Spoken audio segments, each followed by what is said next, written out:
De nada adianta ter todo o conhecimento técnico do mundo se o profissional ele não vender. É no momento da venda que materializamos o nosso conhecimento.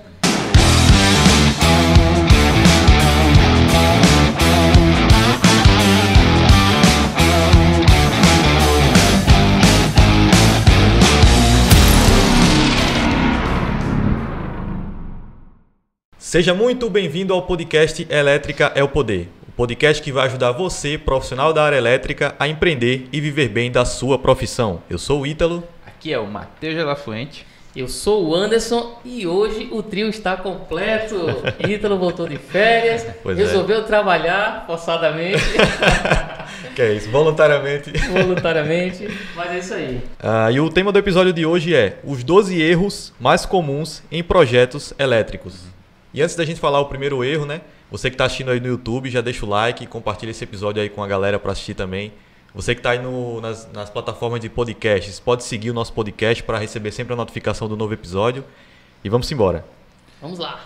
12 erros comuns em projetos elétricos. Será que tem essa quantidade toda mesmo, Matheus? Olha, tem mais, né? Tem mais, mas estou pegando aqui os principais. Eu acho que vai ser um ponto de vista de quem trabalha com vários profissionais. A gente está conjunto com diversos profissionais, na parte de suporte tem contato com diversos e a gente vê os principais erros, a gente só elencou só 12 e a gente vai precisar de duas partes para poder estar passando para vocês não caírem nesses erros.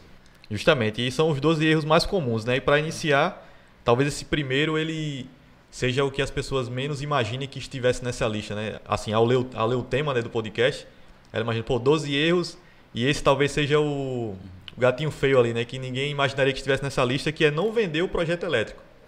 Então, não vender o projeto elétrico é um erro que você comete, né? Quando você está elaborando ali o projeto, que é não colocar no mercado e, enfim, trazer a solução e apresentar para o cliente, fazer a venda, prospectar, enfim, todo esse processo aí, ele gera esse grande erro aí de não vender, né? O interessante é que de nada adianta ter todo o conhecimento técnico do mundo se o profissional ele não vender. É no momento da venda que materializamos o nosso conhecimento, que damos existência ao nosso conhecimento. E esse é um erro que eu costumo falar que é um dos maiores e principais erros para quem trabalha, para quem quer trabalhar, né, e quem trabalha com projetos elétricos, porque a venda ela tem alguns ativos importantes, não apenas o ativo financeiro. Porque quando o profissional, quanto mais vende, quanto mais você vende, mais projetos você vai estar elaborando. E quanto mais projeto você elabora, mais você consegue desenvolver de forma mais intensa a habilidade prática do projeto, da elaboração. Então, cada projeto é um ensinamento, cada projeto é uma nova aula, é um novo desafio. Então, o profissional ele consegue estar diante de um cenário real onde ele vai estar visualizando problemas reais na instalação e isso dá inteligência prática para o profissional, para o projetista. Então, não vender o projeto, para mim, é um dos maiores e principais erros que muitos projetistas cometem. Outro ponto para quem está começando, que está muito profissional, ele quer ser perfeccionista, ele quer estar afinando a sua solução ao nível que ele mesmo vai dar resultado, né? Ele mesmo está dando o perfil se aquela solução é boa ou não. Só que quando ele vai vender, ele espera ter o produto perfeito, mas era melhor ele estar vendendo para ele levantar, a gente fala muito, as objeções, que vai estar moldando o próprio produto dele. Porque ele botando para testar, ele botando para vender, muita gente, por exemplo, trabalhando no empreendedorismo, vai colocar que é seu protótipo, vai jogar o protótipo, ele está desenvolvendo a solução dele. Então, se ele não levantar as objeções, ele não vai conseguir aperfeiçoar, por mais que ele fique lá horas lá treinando o método dele, mas levantar essas objeções para poder ter uma venda com resultado é essencial. E o conhecimento que não é colocado em prática na vida real, eu acredito que é um desfavor que o profissional faz para a sociedade, porque todo o conhecimento, toda a inteligência que aprendemos para dimensionar um determinado circuito, para calcular a demanda, foi até tema do podcast passado, né, Matheus? E quando o profissional ele entende isso, o jogo vira, o jogo muda, porque ter esse contato diretamente com a prática é transformador, porque como o Matheus falou, muitas das vezes a gente acha, eu mesmo no início da minha carreira, eu achava que a minha maior paixão e a área que eu queria seguir carreira era na área industrial, a parte de comandos elétricos, a parte de automação. E quando a gente se coloca à prova para experimentar novas experiências práticas mesmo, a gente começa a ter acesso a uma realidade que antes não tinha. Então, muitas das vezes, algumas crianças falam, não, eu não gosto de tal coisa, mas você nunca experimentou, como é que você sabe que não gosta? Isso acontece muitas das vezes na nossa vida profissional também. E em relação à parte de projetos, às vezes a gente pensa que um determinado projeto seria muito complicado e não teria demanda para aquele tipo de projeto. E quando a gente coloca em prática, através da venda, a gente começa a enxergar de forma mais nítida as oportunidades do mercado, né? E aí já começa a conectar, ver que aquele projeto é bem mais prazeroso e é gostoso de fazer do que a gente imaginava. E aquele projeto que a gente achava que não ia ter mercado, que o cliente não estava disposto a pagar por ele, muitas das vezes é o inverso. O projeto que a gente achava que iria bombar, não tem tanta demanda do mercado quanto aquele tipo de projeto que a gente achava, né? Estimava que não iria ter tanta saída no mercado.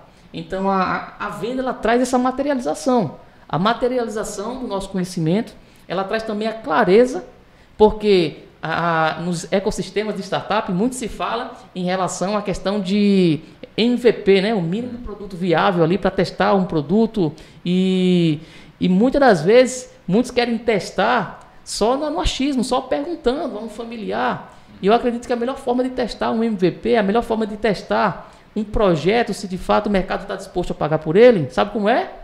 É o mercado pagando, é vendendo. Então a venda é transformadora para o profissional que quer empreender na área da engenharia elétrica. Porque se o profissional não vende, a empresa que não vende, ela quebra. Então vendas vai gerar receita. E receita em uma empresa é o oxigênio. Imagina só o ser humano, ele vivendo sem oxigênio. A gente não consegue respirar, a gente não sobrevive. Então da mesma forma a empresa. A empresa ela sobrevive de receitas. Receita é o oxigênio de uma empresa e é a venda que traz esse oxigênio para que a empresa ela possa ter longevidade. E tem outro detalhe que dentro do processo, né, do projeto elétrico, quando você tem etapas que você só vai passar por ela se você vender o projeto. Então, isso eu digo assim, se tratando principalmente do projeto elétrico padrão concessionária, né, um exemplo. E aí uma subestação aérea que seja. E aí tem a etapa de tramitação com a concessionária. Geralmente você só passa por esse processo porque você pode realizar um projeto elétrico ali no computador, desenhar, colocar os detalhes, só que a parte de tramitação, que talvez onde aconteçam e onde sejam revelados os maiores erros... A academia não mostra essa etapa, né? Exatamente. A pessoa só passa por essa etapa se ela vender, porque ela não consegue... Ela até consegue submeter um projeto que não foi vendido lá no sistema da concessionária para ser elaborado, mas tipo, você está dando... É como a gente falou uma vez, né? Você está dando trabalho para o analista, né? Porque é um projeto que não vai ser aplicado.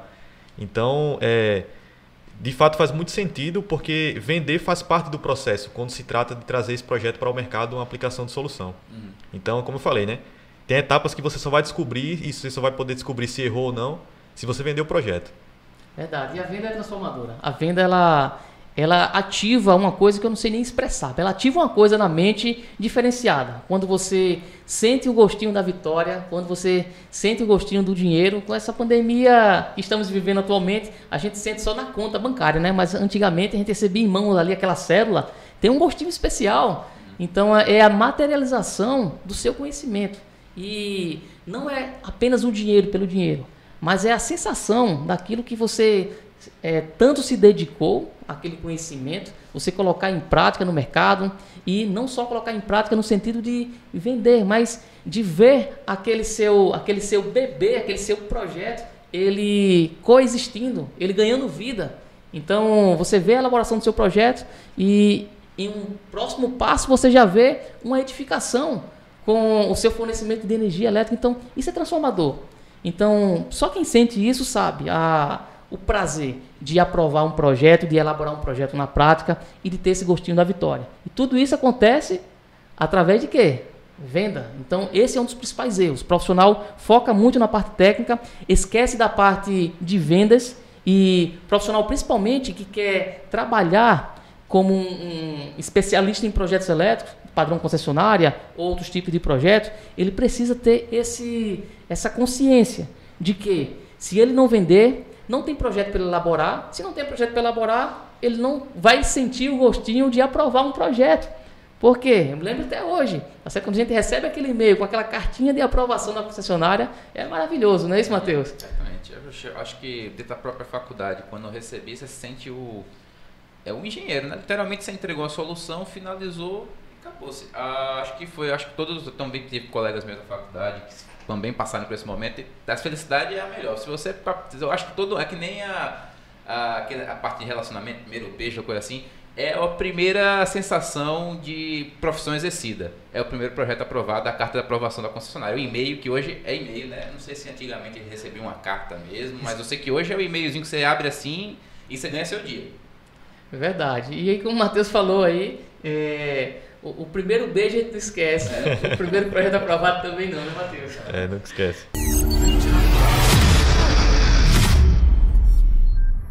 E aí a gente já vai aqui para o segundo erro, né, que já puxando mais para a parte mais técnica do processo de elaboração de um projeto, que seria o posicionamento do centro de medição.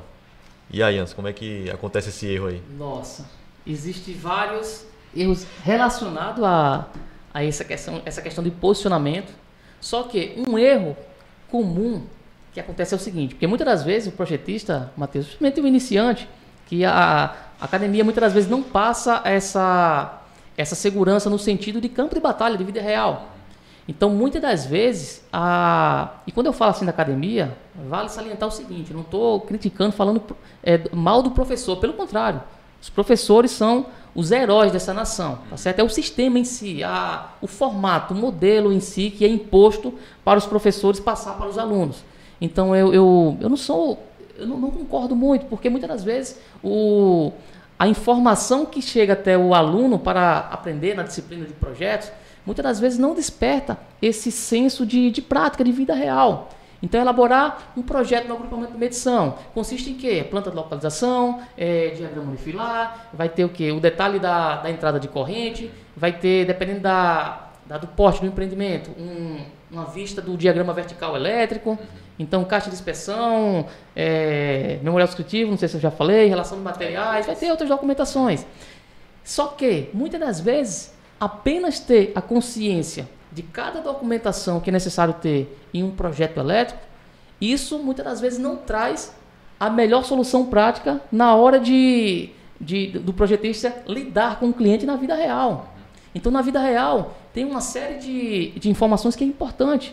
Então, muitas das vezes, o projetista, dentro desse erro aqui, de posicionamento do centro de medição, muitas das vezes o projetista ele coloca uma venda e não procura nem saber qual vai ser o posicionamento do QGBT. Por exemplo, então, citando um exemplo mais prático, vamos supor que a gente tem um agrupamento de medição, um empreendimento com X apartamentos, cada apartamento vai ter a sua medição, vai ter a medição do condomínio, e aí, olhando de frente para o terreno, tá certo? Falar de parte técnica em podcast, às vezes tem esse desafio, porque a gente precisa mostrar algo de forma audível apenas, tá certo? Mas você que está nos ouvindo aí... construa na sua mente aí. Construa na sua mente aí, tá certo? Então você está de frente para o terreno, e desse terreno ele vai ter um empreendimento, um agrupamento de medição, uma edificação vertical. Então, muitas das vezes, o que acontece é o seguinte... A estrutura interna, as instalações elétricas internas desse apartamento, o quadro de distribuição geral, ou o QDC, né, quadro de distribuição de carga, de cada apartamento, muitas das vezes ele fica na cozinha, e às vezes a cozinha está no lado esquerdo do terreno. Estou olhando de frente para o terreno, o QDC, que é onde vai receber a alimentação que vem do centro de medição, está no lado esquerdo, e muitas das vezes o profissional coloca o posicionamento do centro de medição do lado direito, lá no limite do terreno. Então isso vai fazer com que? Vai fazer com que o cliente gaste mais, porque vai aumentar o percurso, né, o comprimento dos alimentadores de cada apartamento, tá certo? E isso é um erro que quando a gente fala assim, fica presente para isso, a gente até imagina o seguinte, não, é impossível uma pessoa fazer isso, mas faz. E aí muitos podem pensar o seguinte, em relação, não, mas no lado direito tinha os registros da companhia de água. Só que essa discussão precisa ser trazida à tona, porque mesmo que fique em uma localização mais distante, mas é importante o projetista ele pensar como um todo. A finalidade, a função do engenheiro é solucionar problemas e não trazer problemas para o cliente. Então, a gente não pode, nós profissionais, projetistas, não podemos simplesmente aceitar uma determinada opinião do cliente como verdade absoluta, uma determinada opinião do profissional da engenharia civil como uma verdade absoluta, mas sim trazer essa discussão.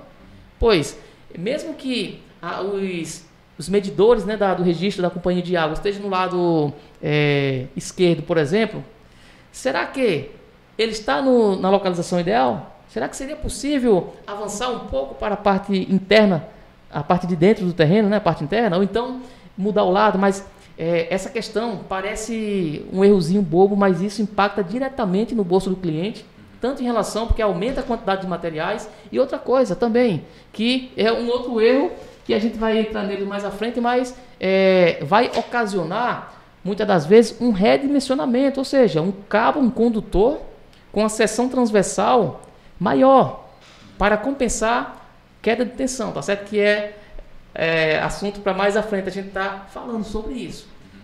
Tem alguma... Eu citei aqui do centro de medição, do agrupamento de medição.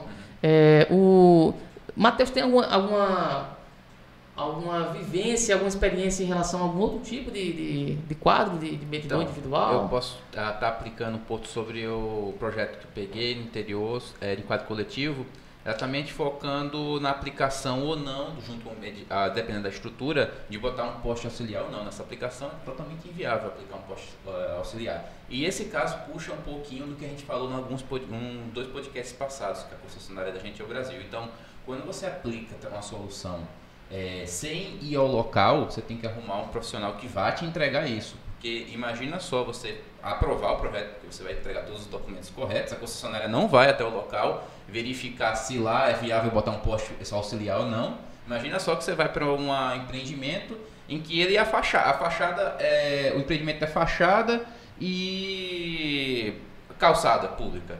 Então não tem local para botar um poste auxiliar lá. Então, se você coloca isso no projeto sem visualizar a solução, você aprova o projeto lá, a concessionária vai aprovar, na hora que for fazer a vistoria, vai perguntar, cadê o poste auxiliar? O papel e o AutoCAD aceita tudo, né? E a concessionária, o analista também vai aceitar. A concessionária vai aceitar. Então, verificar a aplicação real, e é bem interessante a gente imaginar que na faculdade, nós normalmente trabalhamos em atingir metas de segurança técnica. Só que é algo que falta, que vai abrir a mente, principalmente para alguém. Quem participa de uma empresa júnior vai abrir muito, quando se tem o CNPJ, quando você tem acesso a materiais. Então, quando você, além de técnico, você tem aquele custo mínimo, um custo daquela solução. Eu preciso entregar um orçamento com um valor que é visível, né? Tem que seja pagável.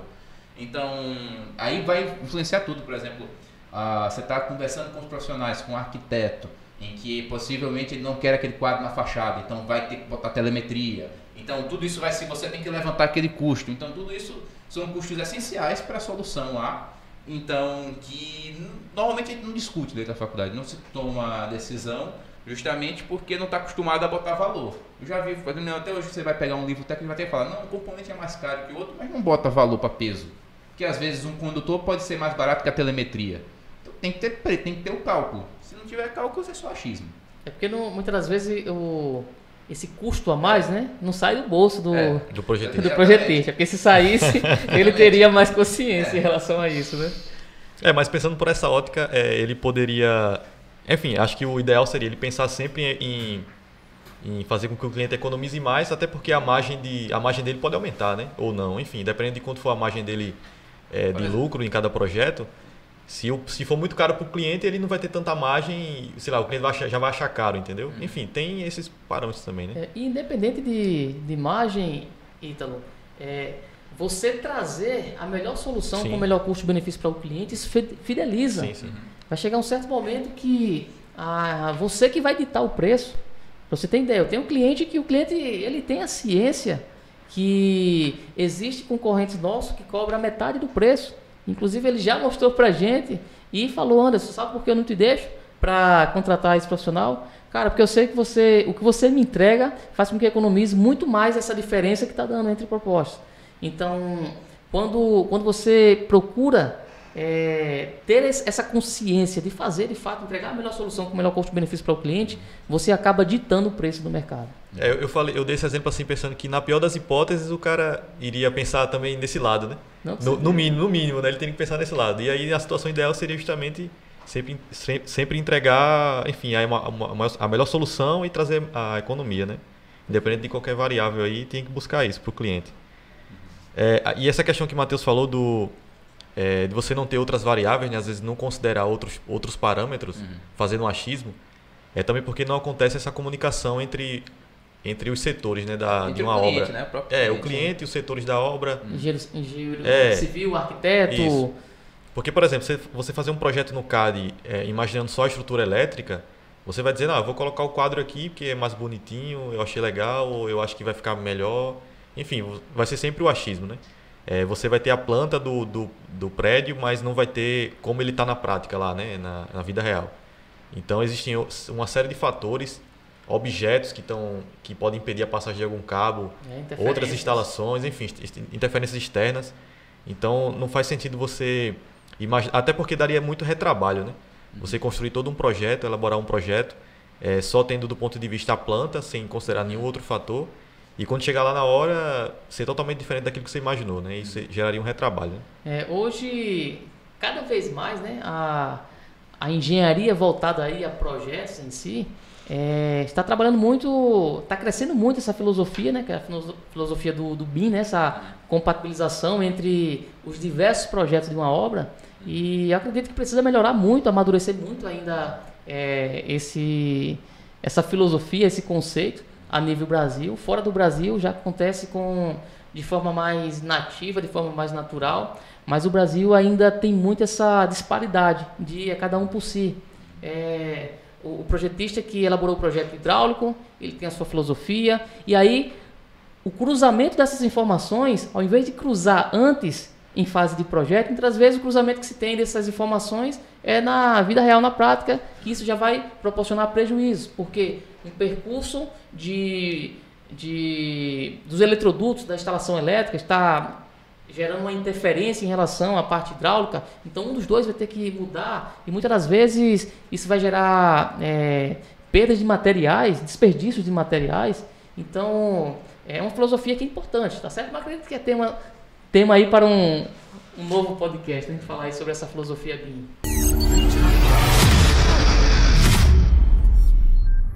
E aí vamos para o terceiro erro, né? Que seria o cálculo da queda de tensão. E aí, Matheus, o que acontece aí nesse... Olha, imagina só o mau dimensionamento todo padrão devido à falta dessa aplicação, porque vai ser todo o comportamento da solução vai ser comprometido devido a isso. Então, se você tem um quadro mais distante do padrão de entrada e você não contabiliza isso, a concessionária ela pode deixar passar, mas o cliente não vai funcionar para o cliente. Não é nem a questão do cliente em si, mas a instalação real do cliente vai sentir, né, esse impacto. E essa questão do cálculo da queda de tensão é um erro que é muito comum, principalmente, Ítalo, em agrupamento de medição. Por quê? Agrupamento de medição, quando você vai elaborar um projeto, né? O que é um projeto de agrupamento de medição? É um projeto com múltiplas medições, com várias medições ali agrupadas em um centro de medição. Então, por exemplo, se tem um residencial que possui 100 apartamentos mais um condomínio. Então, para a concessionária ligar o fornecimento de energia desse empreendimento, é necessário apresentar um projeto para agrupamento de medição. E em projeto de agrupamento de medição, o que acontece é o seguinte: essas edificações, principalmente edificações verticais, ela possui os seus apartamentos, que é chamados apartamentos tipos, ou seja, tem o mesmo modelo, mesma quantidade de carga, é o Ctrl-C, Ctrl-V, não é isso, Matheus, para os demais. Então, se eu tenho 100 apartamentos, o que acontece? É feito todo o dimensionamento da potência dos equipamentos, é feito o quadro de carga, né, o quadro de previsão de carga, quadro de carga, cálculo da carga instalada, cálculo da demanda para dimensionar o circuito. E aí, o cálculo da demanda apresentado pela filosofia apresentada pelas próprias normas, né, da própria concessionária, em relação à própria tabela de dimensionamento dessa medição individual, é levado em consideração o critério do dimensionamento pela capacidade de condução de corrente. Então, se eu tenho lá uma potência X, que vai estar trabalhando com um nível de tensão Y, Tá certo? Então eu vou estar encontrando a minha corrente nominal daquele sistema demandado, né, daquela unidade consumidora. Só que aquela corrente, ou seja, o cabo ele é dimensionado pela corrente, né? Então essa corrente demandada, ela vai necessitar do dimensionamento de um cabo X, porém pela capacidade de condução de corrente, ou seja, o condutor ele precisa suportar uma corrente X. Por exemplo, se eu vou dimensionar, encontrei que o cabo, pelo dimensionamento do critério de capacidade de condução de corrente, eu vou estar utilizando um cabo de 10 milímetros, que eu sei que vai estar suportando aproximadamente ali os seus 50 amperes. Então eu vou ter o disjuntor de proteção geral, digamos assim, o disjuntor trifásico de 50 amperes, e eu vou ter o meu condutor com a seção transversal de 10 milímetros quadrados. Só que os apartamentos que estão ali no térreo, primeiro pavimento, segundo pavimento, que possui uma distância X em relação ao centro de medição, ele tem um comportamento. Então, essa mesma carga para o apartamento que fica na cobertura, ou que fica nessa intermediação ali no oitavo andar, no oitavo pavimento, no caso, né, 10º pavimento, dependendo da verticalização desse empreendimento, esse mesmo apartamento com a mesma característica de carga, o condutor que vai ser utilizado para ele, se for utilizado o mesmo condutor que foi dimensionado para os apartamentos que estão mais próximos ali do centro de medição, não vai atender. Por quê? Porque vai haver queda de tensão. Então, devido à própria impedância do cabo, então essa distância vai influenciar diretamente. Então, é um erro comum. Por quê? Porque geralmente se eu tenho uma edificação, um agrupamento de medição com 100 apartamentos do mesmo modelo, o que é mais prático? Eu calcular de 1 e multiplicar por 100. Não é isso? Eu multiplicar por 100 para dimensionamento do alimentador geral. Só que, para o dimensionamento de cada unidade individual, é mais prático eu considerar também que, se o disjuntor de cada apartamento é 50 amperes e o condutor é de 10 milímetros quadrados, é mais fácil informar isso no projeto que, olha, essa unidade tipo aqui, eu vou ter esse mesmo cenário multiplicado por 100 unidades tipos. Só que aí, muitos profissionais, muitas vezes esquece que o papel aceita tudo, mas a instalação real não aceita, né, Matheus? Então, isso vai ocasionar problema de queda de tensão. Os valores de queda de tensão máximos admitidos pela própria norma não vai ser atendido pela própria NBR 5410. Então, isso vai gerar uma série de problemas. Então, esse é um erro comum, que muitas das vezes, quando acontece, a solução desse erro é prejuízo. Então, tem um cliente nosso, que aí a gente tinha até elaborado o projeto da instalação elétrica interna também, desse agrupamento de medição. Era tanto do agrupamento de medição, né, do padrão de entrada, como também o projeto elétrico interno.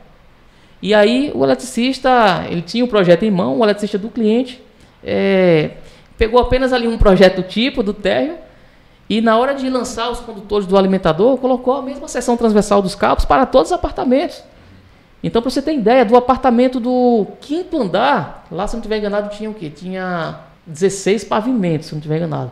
Do 5º andar para cima já tinha redimensionamento superior. Olha só o prejuízo de cabo. E aí o cliente me chamou na obra e aí perguntou: Anderson, tem alguma forma de deixar esses cabos aqui, cara? Porque o prejuízo vai ser grande aqui. Eu, rapaz, tem forma assim, se você tirar as cargas, porque não tem como fazer milagre. Tá certo? Então tem certas economias que não compensa o profissional ou o cliente querer esse arrumadinho. Principalmente, olha, se tem uma coisa para economizar, vai economizar na beleza da fachada, na cor da cerâmica da piscina, economiza em qualquer outra coisa, mas não economiza em segurança. Eletricidade é isso. Um sistema elétrico, um projeto elétrico mal dimensionado, ele pode gerar implicações fatais, pode matar pessoas, pode destruir patrimônios. Então, trazer essa conscientização para o cliente é muito importante.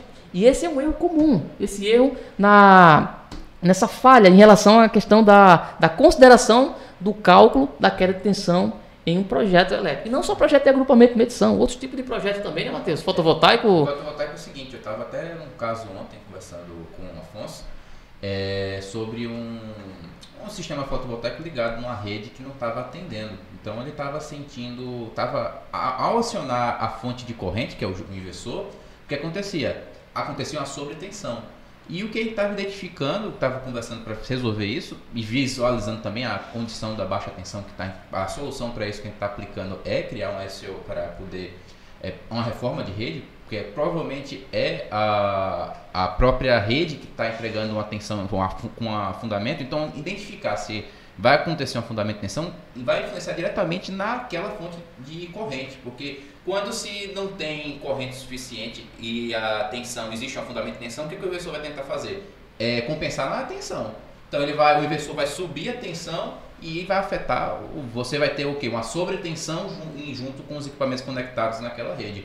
Então você coloca um sistema de geração que era para ajudar as cargas a estar alimentando ou para ajudar a rede, começa a prejudicar, porque uma sobretensão que o inversor vai criar com aqueles equipamentos, devido a um fundamento de tensão que não foi detectado, porque o fundamento de tensão devido a provavelmente os condutores, a toda o mau dimensionamento, dimensionamento que foi entregue, vai afetar, por exemplo, a TV, a geladeira, os outros componentes do empreendimento, que não é o que o cliente quer.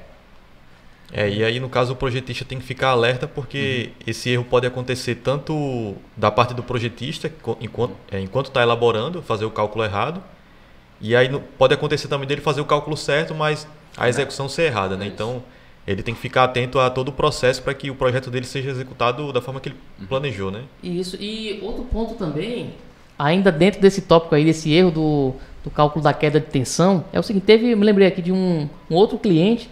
Esse a gente elaborou apenas o projeto do padrão de entrada. Era um agrupamento de medição também. O projeto elétrico interno foi realizado por outra empresa.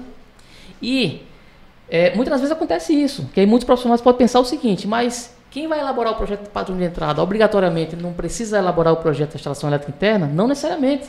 Às vezes o próprio engenheiro civil da obra, ele elabora o projeto da instalação elétrica interna e ele terceiriza o serviço do padrão de entrada. Por quê? Porque o projeto elétrico interno, você sabia que não existe um órgão que fiscaliza os projetos elétricos internos? Então, quem fiscaliza o projeto elétrico interno sabe que é a vida real, quando vai executar e tem um prejuízo no bolso do cliente. Mas muitas vezes acontece isso. Tem um projeto elaborado por um outro profissional, seja engenheiro eletricista, seja eletrotécnico, seja engenheiro civil ou arquiteto.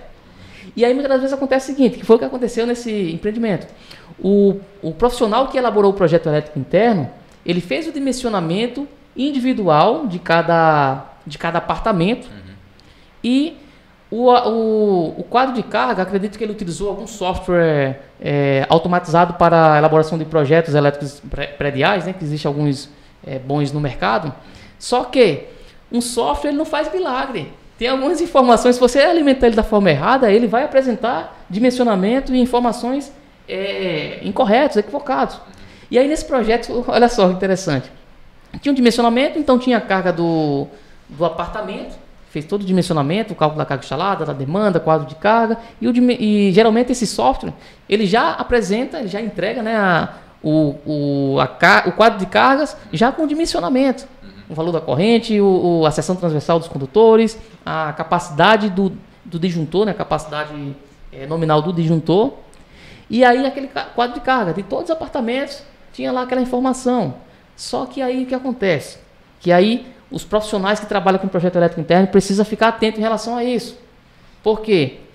Se o profissional que elaborou o projeto elétrico interno, se por um acaso ele não fez o dimensionamento que sai do apartamento até o centro de medição, porque muitas das vezes a empresa que elabora o projeto do agrupamento de medição, né, do padrão de entrada, muitas das vezes essa empresa dimensiona do centro de medição até o apartamento. Então, independente de quem elaborou o projeto elétrico interno, eu sempre levo em consideração que a minha empresa, o meu técnico que irá elaborar o projeto, então, quando eu vou elaborar um projeto, eu sempre contemplo na minha proposta que esse dimensionamento será eu que estará dimensionando esse alimentador, que sai do centro de medição até o QDC do cliente, né, o quadro de distribuição de carga.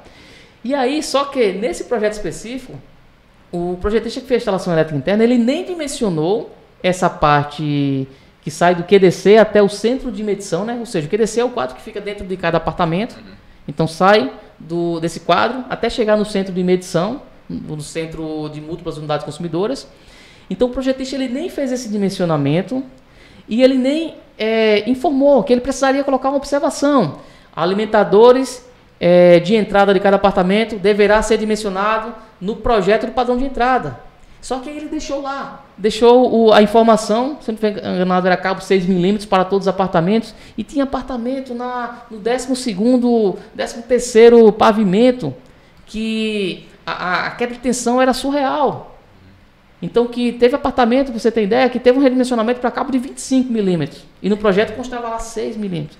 Esse, por sorte, antes da execução, foi possível verificar esse erro, porque o eletricista já ia executar, porque ele estava realizando a execução da instalação elétrica interna, então ele já veio de dentro para fora. Né? Realizou a parte da instalação elétrica interna, eles iam lançar os alimentadores até o centro de medição, para depois montar o centro de medição. Geralmente ocorre nessa sequência, quando é a mesma empresa que vai executar tudo. Né? O agrupamento, o padrão de entrada e a instalação elétrica interna. E aí, por sorte, ele foi tirar uma dúvida de uma outra coisa do quadro coletivo, e que ele estava mostrando esse projeto da instalação elétrica interna, e por sorte eu falei, nossa, deixa eu ver aqui esse projeto elétrico interno. E eu já suspeitava que tinha esse erro. Quando eu peguei o diagrama no filar, meu Deus do céu. Então, projetistas de instalações elétricas prediais, se você não for dimensionar os alimentadores que saem do QDC do apartamento, ou do comércio, ou da unidade consumidora, até o centro de medição, coloque a informação no projeto, e onde tem lá no quadro de carga, que o software gera de forma automática lá embaixo o dimensionamento, você pode renomear manualmente mesmo, coloca lá XX ou então 2 asteriscos, para não fazer com que o eletricista cometa um erro de forma equivocada. Então essa compatibilização de informações em projetos é muito importante, e se o projetista não estiver atento, ele comete esse erro, e esse erro muitas vezes vai custar caro para o cliente, seja no sentido financeiro ou seja no sentido de prejuízo para a instalação. Então fica aí esse alerta aí para os projetistas e eletricistas que executam, né? Esses serviços aí.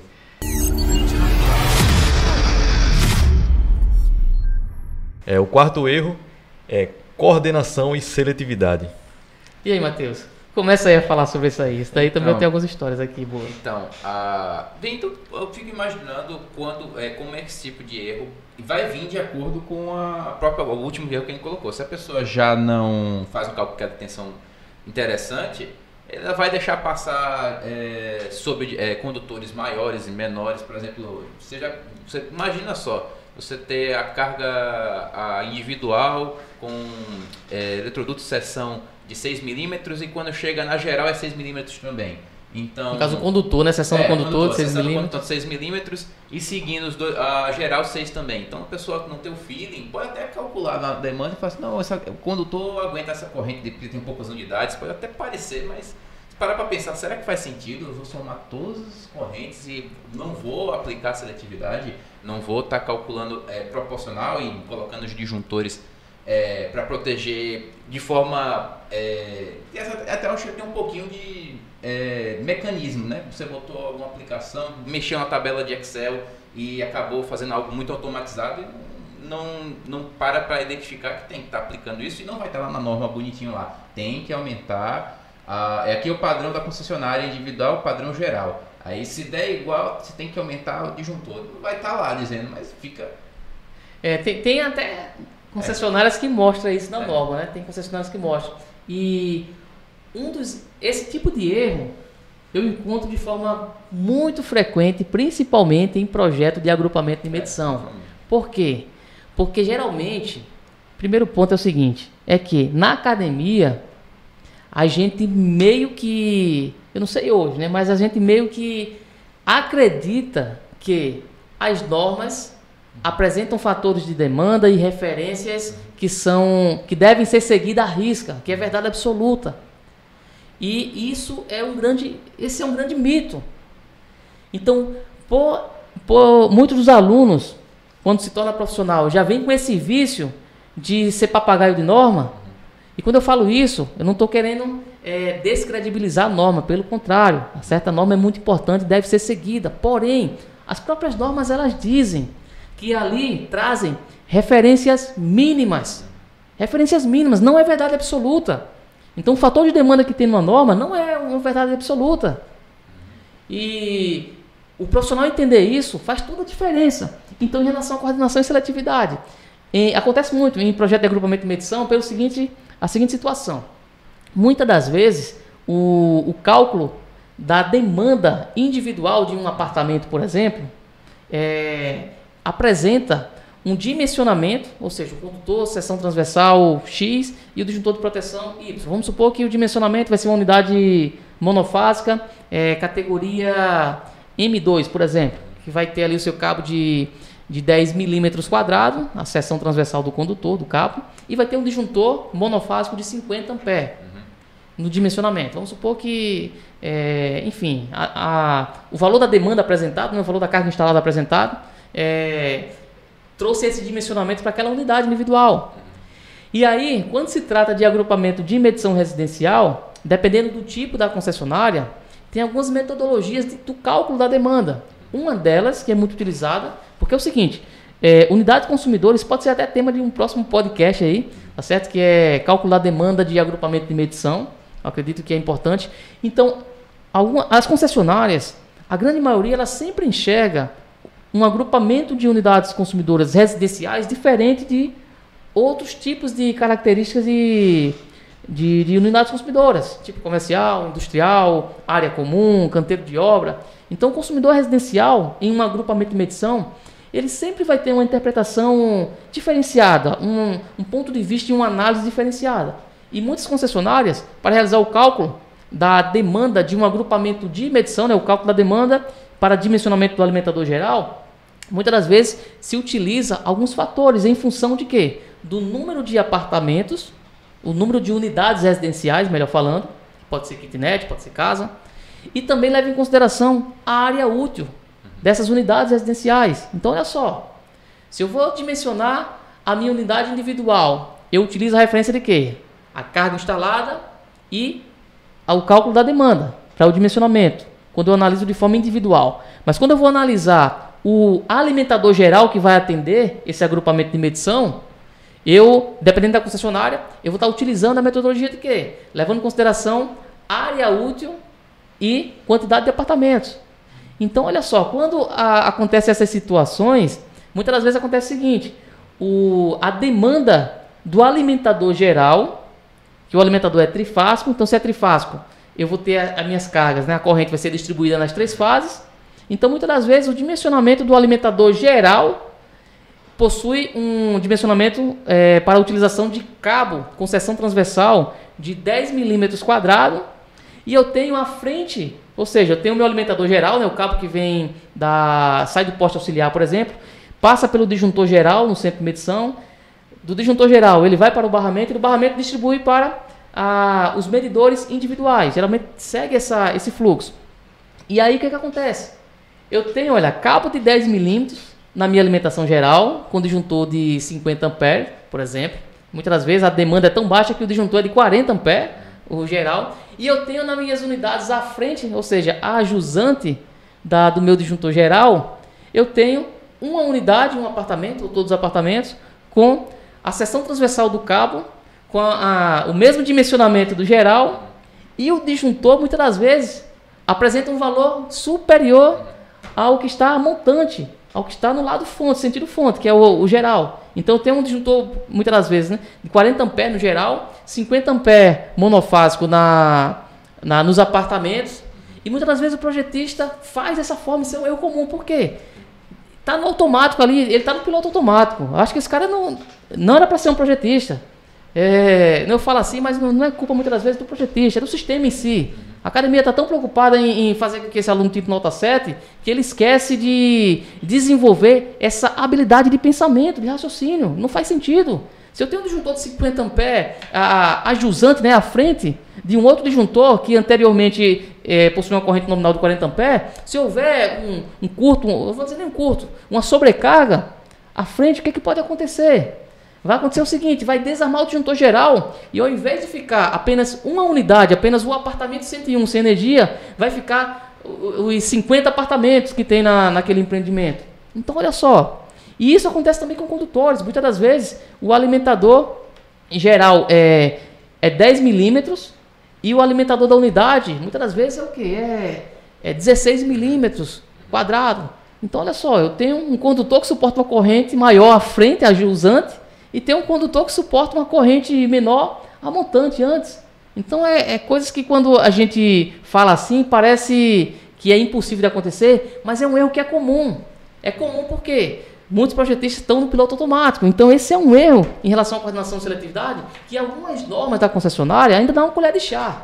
Energisa é uma delas. Energisa, na norma de agrupamento e medição, ela tem lá um item escondidinho lá na nota 7, geralmente o projetista não lê notas, tá certo? Então olha a sacada aí, olha, notas, nota 1, nota 2, nota 7, essas notas que possuem abaixo de tabelas nas normas da concessionária são muito importantes, tá certo? São muito importantes, então deem uma atenção a ela. Então é uma sacada aí, uma dica aí de campo de batalha. Então, na própria norma para fornecimento de energia elétrica a agrupamento de medição da concessionária Energisa, tem um item lá, se não estiver enganado, é abaixo da tabela 4, ele tem uma nota lá, na nota 7, no item 7, que ele fala que se alguma das unidades individuais, né, das unidades consumidoras, possuir o disjuntor de proteção igual ou superior ao alimentador geral, ao disjuntor geral, esse disjuntor ele precisa ser redimensionado para valores que mantenham essa seletividade.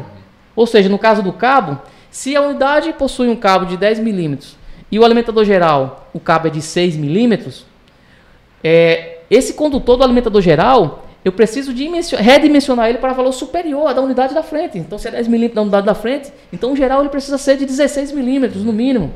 Então, o mesmo critério é aplicado para o dimensionamento do disjuntor. Então, se o disjuntor, a montante geral é de 40 amperes e da unidade consumidora é de 50 amperes, mesmo que seja monofásico, não importa. Se é 50 amperes, o geral ele precisa ser imediatamente superior, 63 amperes. Então, essa coordenação e seletividade é uma das coisas mais importantes, que muitas das vezes o projetista ele comete esse erro, esse projeto vai para a concessionária passa a batida e aprova dessa forma muitas das vezes, e por sorte, muitas das vezes, tá certo? Quando tem sorte, o eletricista da concessionária, quando vai executar a ligação, que identifica esse erro e não liga, e pede para... Aí é uma confusão grande, porque o projetista vai falar, não, mas a concessionária aprovou desse jeito, então tá certo.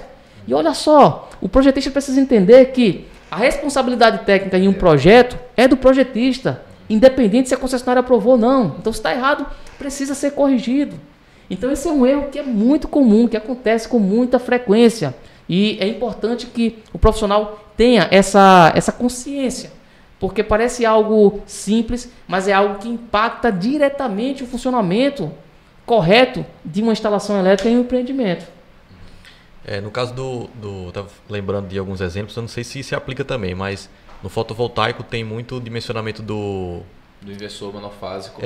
E a string box também, que às vezes não vem com o dimensionamento correto que a gente deseja para o projeto, né? Uhum. E aí, se tiver algum exemplo aí para dar sobre isso. É muito normal, se por exemplo, você tem um empreendimento monofásico, ele está lá 16 milímetros de seção do condutor, no limite, e assim, essa é a geral da residência. Aí você bota um inversor mais potente para aquela unidade consumidora que vai ter a seção igual.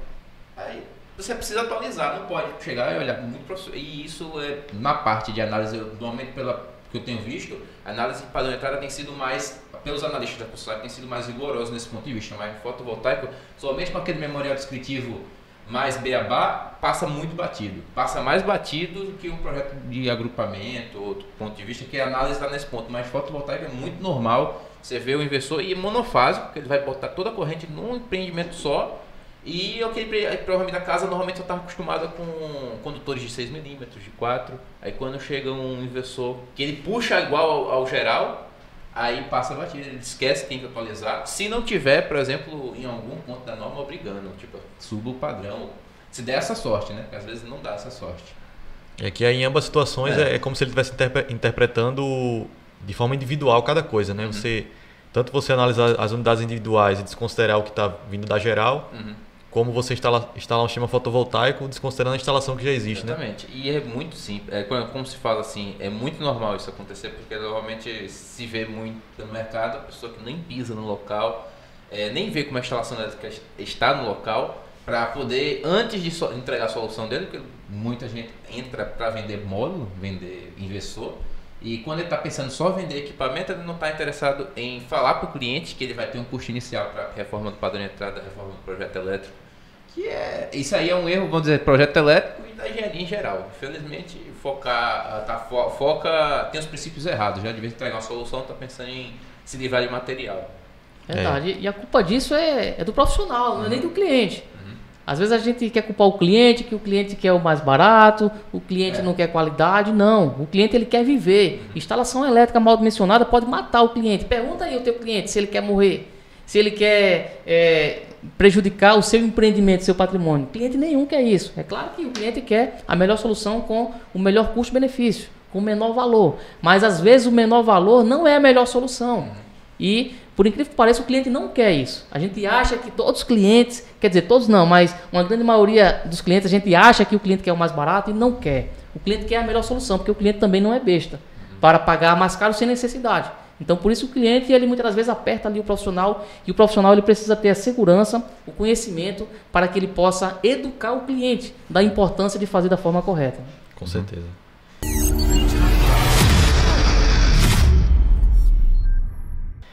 E aí a gente vai para o quinto erro, que é definição da demanda contratada. Nossa, esse é um erro que faz com que muitos clientes percam dinheiro, cara. Esse aí é pressão. Esse é um erro que, enfim, porque a definição da demanda contratada, principalmente se você tem uma subestação, né? Subestação é um consumidor do grupo A, isso já aconteceu. Eu vou citar já um exemplo que a gente foi contratado para executar uma subestação de 225 kVA de um canteiro de obra. E aí, o projetista, ele tinha feito o dimensionamento da subestação em função das cargas e a demanda, como ele não tinha acredito, né, expertise em si de estar mensurando essa demanda contratada, o que foi que ele fez? Eu vou colocar a demanda mínima aqui, porque quem não sabe, um projeto de uma subestação, depois que a subestação é ligada, quando essa subestação ela pertence à modalidade tarifária do grupo A, que as modalidades tarifárias do grupo A, o cliente paga consumo e paga também tarifa de demanda.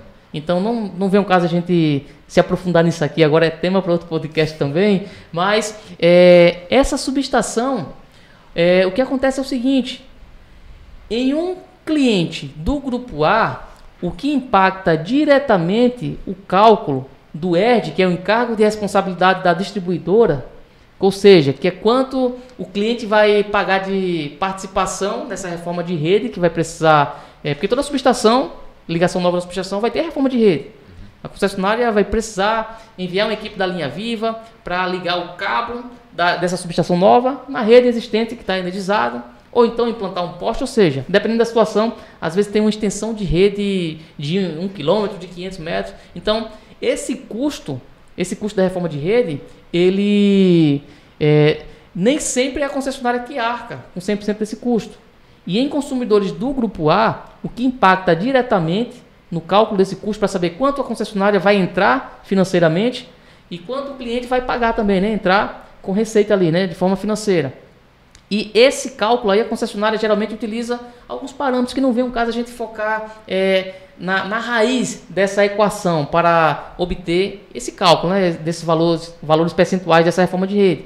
Mas a única coisa que o projetista, que o profissional tem controle nessa equação, eu acredito que isso é a parte mais importante, a única coisa que a gente tem controle é justamente em relação a essa demanda, porque em consumidores do grupo A, a demanda para o cálculo do ERD é o quê? Vai ser essa demanda multiplicado pelo fator K. Fator K, existe uma série de coisas que o profissional não tem controle. Então, por isso que eu não quero nem explodir nessa vertente dessa informação, porque não vem o caso. Aquilo que a gente não tem controle, a gente não tem muito o que fazer. Agora, a informação em relação à questão da demanda contratada, que vai impactar no cálculo do ERD, enquanto a concessionária vai pagar, por que vai impactar? Porque é o seguinte: se eu tenho um empreendimento, vou implantar a subestação, e se eu tenho uma informação ali de demanda contratada relativamente alta, subtende-se, na visão da concessionária, subtende-se que esse cliente vai ter um alto consumo, então o que eu vou investir para ligar ele, né, a reforma de rede que eu vou ter que fazer, vai retornar mais rápido, porque o consumo, enfim, o cliente vai ter um consumo relativamente alto, então a demanda contratada ela impacta diretamente. E aí, se eu tenho um empreendimento, que nesse caso lá o empreendimento iria necessitar de aproximadamente 150 kW de demanda contratada. E aí o projetista informa em projeto uma demanda contratada inicial de 30 kW, ele está dando uma voadora com 2 pés no peito do cliente, para fazer o cliente pagar pela reforma de rede. Por quê? A atratividade no sentido de, a concessionária vai analisar o seguinte, esse cliente vai contratar 30 kW, uma demanda relativamente baixa, tem concessionária que nem permite, ela limita a demanda a 50% da capacidade do transformador, mas nesse caso a concessionária aceitou, era 225 a potência do transformador e a demanda contratada inicial de 30 kW. E aí quando eu vi aquilo, meu Deus do céu, e o pior que não teve nem como eu fazer muita coisa, porque o cliente ele já tinha solicitado uma vistoria anterior, enfim, eu peguei essa subestação para montar já, o carro andando já. Então o cliente já tinha pago inclusive o custo da reforma de rede. E meu Deus do céu. Então esse é um erro que é muito comum, pelo fato de muitas das vezes o projetista ele não ter essa percepção, essa vivência mais prática da coisa, para entender comportamento de consumo, para que ele possa de fato mensurar o valor da demanda, ou então ele não é aluno de GMT. GMT a gente tem uma planilha lá que dá trabalho para fazer de forma manual, porque uma unidade existente, a gente instala um analisador de energia, né, um registrador de grandezas elétricas, e a gente consegue saber o valor da demanda máxima real. Mas numa ligação nova, não tem como fazer, né, Matheus? Não é adivinho, um registrador, aí teria que ser um analisador de energia onipresente no futuro. Então não existe isso ainda, né? Então tem que fazer manualmente. Então tem uma tabela de fatores de demanda por grupo de cargas que, dependendo da característica do tipo do cliente, tem que ser feito daquela forma para chegar a um valor de demanda contratada mais próximo da realidade. Porque dimensionar a demanda para menos, sem necessidade, vai estar sangrando o bolso do cliente. Vai aumentar a probabilidade do cliente ter uma participação maior nessa reforma de rede, financeiramente, né, falando. E aumentar essa demanda, deixar o valor de demanda alto demais, é problema também. É problema também porque depois que passar o prazo de teste, o período de teste, que são 3 meses, né, 3 ciclos de faturamento, no caso de uma subestação, para poder alterar essa demanda. Então, se essa demanda informada ela for alta demais, para baixar essa demanda nesse intervalo do período de teste, o cliente só pode baixar em até 50%.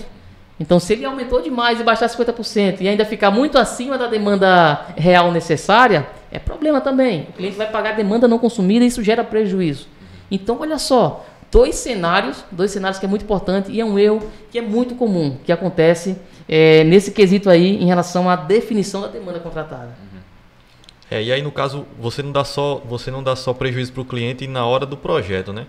Se esse erro não for percebido, como você falou, o cliente vai ficar pagando um valor que não deveria, né? Às vezes o excedente ali, enfim, qualquer outro custo que venha na fatura que ele não deveria estar pagando. E se não vier um aluno de GMT lá para resolver o problema dele, ele vai ficar pagando para sempre. Esse cliente dessa subestação, eu fiquei com pena dele, mas esse cliente, ele pagou na reforma de rede aproximadamente quase 18 mil reais, essa reforma de rede. Olha só, muitas das vezes, não, o seu projeto está com valor mais elevado do concorrente em 2 mil reais. Olha, 2 mil reais é mixaria para o prejuízo que um mau projetista pode dar para o cliente, né? Então, entender isso faz toda a diferença. E você, projetista de elite, você precisa falar isso para o cliente, deixar claro. Porque às vezes o cliente chega para o projetista, Matheus, e fala: rapaz, seu projeto está muito caro, tem fulano de tal que faz pela metade do preço. E às vezes o que o projetista faz? Baixa a cabeça. Não pode baixar a cabeça, tem que deixar claro.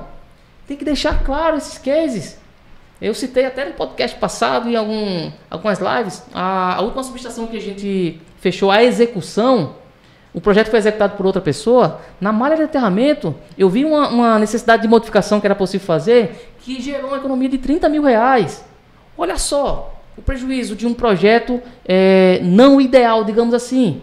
Então isso tem que ser informado para o cliente, para que o cliente não ache que 2.000 a mais ou 5.000 a mais que ele vai pagar no seu projeto, que o seu projeto é porque seu projeto está caro. Não, é porque seu projeto é eficiente, que vai fazer ele economizar muito mais do que essa diferença de valor em relação a um projeto mal elaborado, mal dimensionado, mal executado.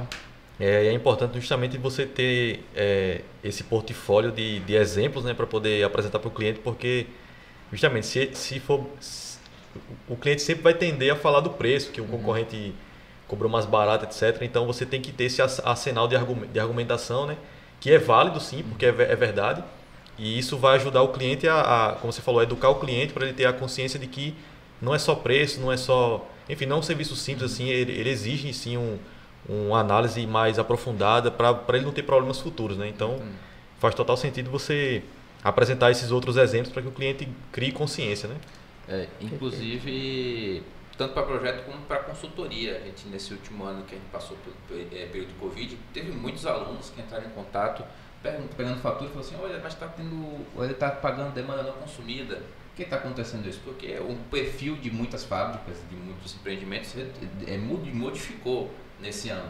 Só que fazer uma alteração aqui, nesse determinado local, e depois pagar multa por excedente, é um problema. Então tem que conhecer o histórico, tem que pegar não só uma conta de energia, não só o momento presente, mas analisar a demanda do histórico para ver se aquela redução não vai fazer com que o cliente depois acabe pagando a multa, né? Demanda de ultrapassagem, né? A demanda não consumida é um prejuízo nível 1x. A demanda de ultrapassagem é um prejuízo dobrado, feito tapioca.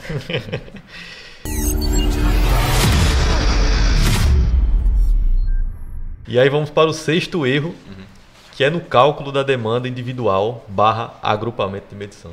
E aí, Matheus? Já presenciou com alguma situação dessa de erros de cálculo da demanda em unidades individual e agrupamento? Acredito que eu não presenciei, não passei por isso ainda. Pegar um empreendimento que teve um problema devido ao cálculo errado. A gente tem um podcast que a gente falou só sobre isso, que foi o último que da semana passada. E acredito que vai vir muito de conhecer o cliente, conhecer o perfil do comportamento, que a gente falou várias vezes na último podcast, que é conhecer o perfil, analisar, medir corretamente o perfil do consumo do cliente, isso vai indicar qual deve ser os fatores de demanda que ele vai aplicar, e tudo isso vai ser importantíssimo para que aquele empreendimento funcione da forma correta, sem dor de cabeça. E quem não ouviu ou assistiu o podcast, é o podcast número 5. Vai lá no nosso YouTube ou nas plataformas de podcast, não é isso, Ítalo? E escuta lá, ficou muito top. Foi um podcast inteiro falando só sobre como realizar o cálculo da demanda em um projeto elétrico. Tá certo? Então, já pegando esse gancho aqui, eu não vou me estender muito nessa pergunta, porque a gente respondeu praticamente em um podcast para você, tá bom? Então, vai lá, tá certo? E não esquece de deixar também a tua curtida, o teu comentário, compartilha no grupo de WhatsApp dos teus amigos da área elétrica, para que a gente possa fazer com que esse nosso mercado, a gente venha subir de nível, subir a barra, aumentar o nível da maré, tá certo? Mas um erro comum em relação à questão do cálculo da demanda individual e agrupamento, se eu pudesse falar assim, o maior erro em relação a isso, porque tem vários erros. Podcast a gente falou muito sobre isso. Mas o principal erro em relação a cálculo da demanda, seja individual, seja agrupamento de medição, é a seguinte: o fato do projetista, o profissional, ele acreditar que os fatores de demanda apresentados nas normas da concessionária são verdade absoluta. Pelo fato dele acreditar nesse mito, ocasiona sérios problemas drásticos. Então, já peguei situação de empreendimento, agrupamento de medição, para você ter ideia de que o fator de demanda que foi utilizado para calcular a demanda e dimensionar os alimentadores gerais e dos apartamentos foram utilizados à risca o valor que a norma estava apresentando. Em teoria está tudo certo, né? Está na norma lá, a norma pede para mim utilizar um fator de demanda de 0,8, eu vou usar 0,8. A norma fala que para uma quantidade X de chuveiros elétricos na edificação, eu vou estar utilizando um fator de demanda, sei lá, 0,5, eu vou utilizar 0,5. Então, um dos maiores erros no cálculo da demanda, seja de unidade individual ou de agrupamento, é o profissional acreditar que essas informações que as normas trazem são verdade absoluta, e não são, certo? Então, Os fatores de demandas apresentados nas normas da concessionária são referências mínimas, não são verdade absoluta. Quando o profissional entende isso, ele minimiza bastante, ele, de certa forma, ele elimina esse problema, que é um problema gravíssimo. Porque quando a gente entende na íntegra o que é a demanda e o que é um fator de demanda, a gente vê que não faz sentido utilizar valores como verdade absoluta. Então, os fatores de demanda que trazem na norma da concessionária não são verdade absoluta. E esse é o principal erro que os profissionais cometem. Por achar que é verdade absoluta, vai utilizar aquele fator de demanda independente do comportamento de consumo do cliente, e aí ele comete esse erro gravíssimo. De muitas das vezes, ou ele sobredimensiona ou subdimensiona. Geralmente, eles subdimensionam o sistema. Geralmente, eles dimensionam a um valor inferior do que, de fato, aquele sistema ele precisaria. Então, esse é um erro comum. E aí, quando você pega um erro desse em um empreendimento de grande porte, é um erro drástico. Por quê? A gente até citou no podcast, não foi, Matheus, o exemplo de uma aluna nossa, que o projetista que fez o projeto das instalações elétricas internas, ele não previu a instalação de alguns equipamentos e, enfim, resumindo, o que vai acontecer? Vai precisar instalar uns equipamentos. Esses equipamentos que vão ser instalados em cada apartamento, ele vai necessitar redimensionar, ou seja, mudar praticamente os circuitos individuais, vai impactar diretamente nos alimentadores dos centros de medição, e além do centro de medição, ainda tem o QGP lá. Então, ele vai impactar também nesses alimentadores até o QGP e no alimentador geral do QGP. E tudo indica que vai impactar também na subestação que atende esse empreendimento. E aí o pior... Não é o pior, tá certo? Porque isso daí já é muito ruim, que vai gerar um prejuízo infernal para o cliente, um prejuízo grande. Só que, para piorar ainda mais, sabe o que acontece? Quando você tem toda essa logística, toda essa necessidade de executar essa alteração em um empreendimento que não tem ninguém morando, é maravilha, tá certo? É trabalhoso, mas é muito tranquilo. Agora imagina só, tá certo? O empreendimento lá, se não estiver enganado, tem, não sei se é 8, 12 blocos, não me lembro. Mas 12 blocos, cada bloco tem aproximadamente 20 famílias morando lá, né? 20 famílias em cada bloco. Imagina só a dor de cabeça para você ter que realizar essa alteração, substituição de cabos de apartamento, substituição de disjuntor, substituição do alimentador geral, quebrar piso. Meu Deus do céu, eu não gosto nem de imaginar um negócio desse. Porque dói no coração e dói mais ainda no bolso do cliente. E olha só a logística, é complicado você parar um agrupamento de medição residencial para realizar esse tipo de reforma. Então tudo isso muitas das vezes ocorre por uma falta de pensamento e planejamento mais eficiente por parte do projetista. Então olha só o prejuízo que um projeto mal elaborado ele pode dar. Então o cálculo da demanda individual e agrupamento de medição, tá certo? É importante o profissional entender o seguinte sobre esse tópico. Primeira coisa, vai lá no podcast, tá certo? Nas plataformas de podcast ou no YouTube e assiste o episódio 5. Vai ficar muito claro a importância, tá certo? Dessa dinâmica para calcular a demanda em um projeto elétrico da forma correta, tá certo? Então, esse é um dos principais erros. É justamente utilizar as referências normativas como verdade absoluta. E elas não são verdade absoluta. São referências mínimas. Eu posso utilizar uma referência inferior do que tem a norma? Entre aspas, até posso, mas não recomendo. Tá certo? Então, se a norma está informando que o fator de demanda para ser utilizado é 0,7 e através da sua análise de comportamento de consumo você viu que o fator de demanda é 0,5, utiliza 0,7, tá certo? Para que de fato você não venha transgredir aquela referência mínima que a norma está trazendo, tá certo? Quando eu falo entre aspas até posso, pelo seguinte, principalmente isso ocorre muito em projetos industriais. Eu posso totalmente realizar todo o meu cálculo da demanda com base naqueles fatores de demandas de análise real de comportamento de consumo, daquela planilha que a gente até entrega para os alunos de IMT. Então eu até consigo fazer daquela forma manual e eu consigo justificar para a concessionária que aquele fator de demanda, mesmo apresentando, estando um pouco abaixo ali do que a norma está apresentando, ela vai entender que foi realizado de fato e analisado de forma pensada e planejada. Só que, se eu tiver que recomendar, utiliza as referências, pelo menos referência mínima, tá certo? Agora, se o fator de demanda apresentado na norma é 0,5 e através da análise do comportamento de consumo, você identifica que existe a possibilidade do cliente utilizar aquelas cargas simultaneamente, fazendo com que o fator de demanda ele seja redimensionado para 0,8, 0,9 ou até mesmo 1, que no caso seria 100%, você não só pode como deve redimensionar. Agora é importante quando isso acontecer, colocar uma observação abaixo, que o fator de demanda foi dimensionado pelo projetista, porque se não houver essa informação, o analista vai entender que foi um erro, que não foi pensado, não foi proposital, digamos assim, para atender uma determinada necessidade da instalação, né, do cliente. Show de bola. Sobre o episódio 5, né, acho que é bom a gente deixar vou deixar o cardzinho no final, né, para vocês clicarem, para assistir, para não ter que procurar, né, achar mais fácil. E o pessoal que está no Spotify, Deezer, consegue já achar com mais facilidade, é só voltar aí, ele já vai estar lá antes, né? Show. Então fica mais fácil de encontrar. Nesse episódio aqui a gente abordou seis erros, né? Os primeiros 6.